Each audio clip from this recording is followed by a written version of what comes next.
Hi everyone, welcome to our next broadcast about postural alignment for singers. We talked about the difference between posture and postural alignment in the past. We also talked about quick fixes versus long-term strategies. That's something I spoke about in great detail in the last broadcast. And many of you probably do wonder, is there nothing though I can do on the day, in the moment, to improve my postural alignment for singing? To that I say, yes, of course there are such things as little quick fixes, but still really important to improve your postural alignment in the long run as well. Just don't forget about that. So if you want to know what that is about, check the last broadcast that is titled Postural Alignment Quick Fixes versus long-term strategies for singers. I'll give you a couple of tips today how you can actually work on your postural alignment and how you can find out where your personal imbalances are, and really important, how your voice responds to these changes, because there's not much point to go through a movement sequence or alignment sequence without actually cross-checking what does that do to my voice. So I always recommend singers, when they're doing that, to actually pick either a phrase of a song that causes problems. It should be quite short, quite brief. Maybe even just one note that you feel you cannot quite crack and there's something not quite right. Obviously there can be a host of problems at the bottom of this, and it's not necessarily just linked to your alignment that note maybe won't work, but it will give you very good feedback if it is linked to alignment, because then you'll notice the improvement straight away, and you also will notice when the sound literally goes south. So I'd like you to try something, okay? Pick that phrase or that particular note and sing it. And when you first sing it, you just do it without adjusting anything. So you just do it as you normally would, and maybe record it as well. Ideally with a video camera.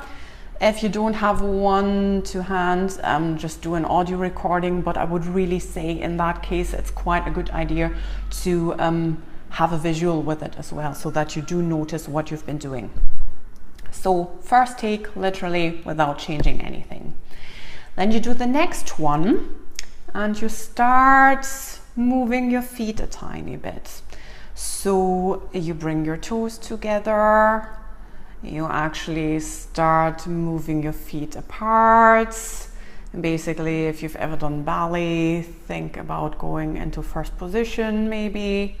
So just really toes together, heels together, and see if that already changes anything. You're still singing that same phrase, okay, or the same note. You also shift your weight a tiny bit. So you're going maybe from the balls of your feet back on your heel. You're moving to the side of your feet, inside and outside, and you see if that changes anything. And ideally, when you watch the video back at the end of this, you will notice where the sound becomes worse and where the sound becomes better. And you will probably also notice that your own kinesthetic awareness of what works better or what doesn't work so well is not always right. So that's why I recommend watching a video, so that you have the visual and the sound at the same time, so that you can really see what's actually happening. You're then moving up from your feet and you're basically focusing on your knees. So you may be doing slight squats ever so slightly, so you're bending your knees a tiny bit, and then you go into really careful hyperextension, so really the sensation of locking your knees, and you see what that does. We always seem to think, yeah, the legs don't have any massive part in singing.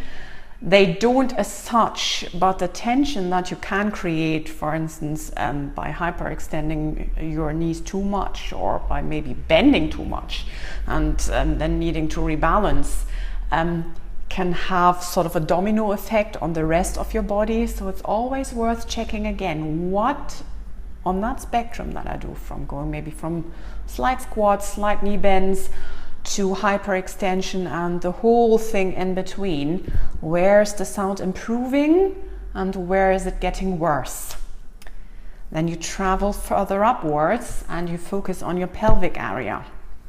So you maybe tilt your pelvis forward and then you tilt your pelvis back. And again, you check, what does that actually do to the sound? You maybe also shift it to the left and to the right a tiny bit. And then you do little circles or little figures of 8.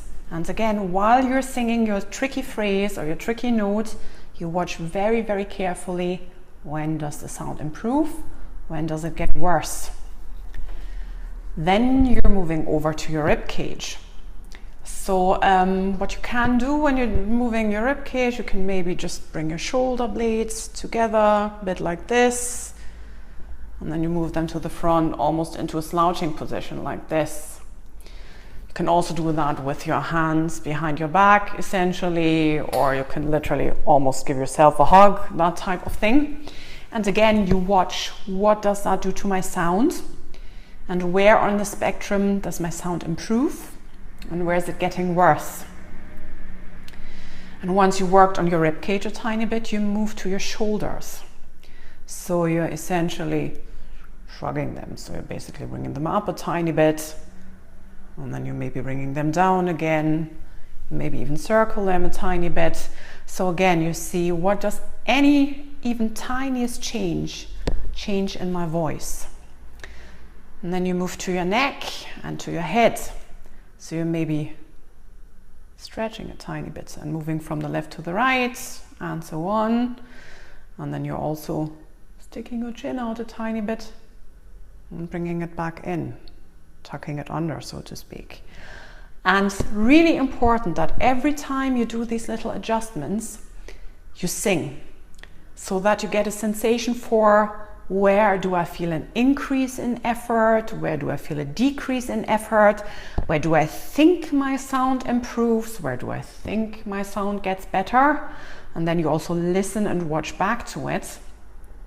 And then you will get a very, very good idea how just tiny little tweaks in your postural alignments will make a difference in sound, essentially. And maybe you will be aware of your habitual patterns that you had for a long time. Maybe if you're watching back and you feel like, this is how I normally stand, so to speak. And then you do this little sequence and you notice, oh, but the sound is actually better when I do this adjustment or that adjustment. You then have a tool to actually start literally realigning yourself. And this is the whole idea. So this good and conducive postural alignment might not look exactly the same in you than it does to the next person. Of course, there are certain extremes of the spectrum. For instance, if we're thinking about the rib cage, if you're literally starting to hunch and your rib cage totally collapses, that's usually something that doesn't work for anyone. But the amount of opening your rib cage, how far you want to do that, if it's for you really quite far back, or maybe just round about here, that is quite individual. And you will also notice that there's some sort of interaction between, for instance, what you're then doing in your pelvic area and what works there and what makes the sound better, that then travels upwards. So you're making an automatic adjustment already without actually needing to focus on your rib cage straight away. So this is really you're doing this for two reasons. The first reason is you want to see where you maybe have tensions as well, how you habitually hold your body and what your posture is, maybe not even your natural posture, but a posture you taught yourself over years and years, and now you just feel it is natural. And then also how your sound and your singing improves when you do these little changes to posture. So this is what this little, let's call it alignment sequence is actually for. So you notice where are the extremes, what doesn't work, what creates tension, but also what does improve my sound, and is that actually what I expected? So maybe play around with this a tiny bit and try to see how it actually changes your voice, and really record it. That's really, really important, so that you feel what's going on in the moment, but that you also have a feedback tool afterwards that actually tells you, aha, is my sort of sensation actually right objectively, or do I just think this is what I should be doing because maybe I've been taught this and I feel like my posture has to be really rigid for some reason, and some people have been sadly taught to sing like that. It's almost like shoulder blades together and they feel really rigid in that way. So maybe use this as a little exercise, and I would be really interested to hear from you if you found that useful, and if you could make any changes, and if you found a good improvement in sound, even if it's just a small improvement, but if it had any effect. So leave your comments and I'll happily answer any questions you have, and I'll hopefully see you again soon. Bye bye.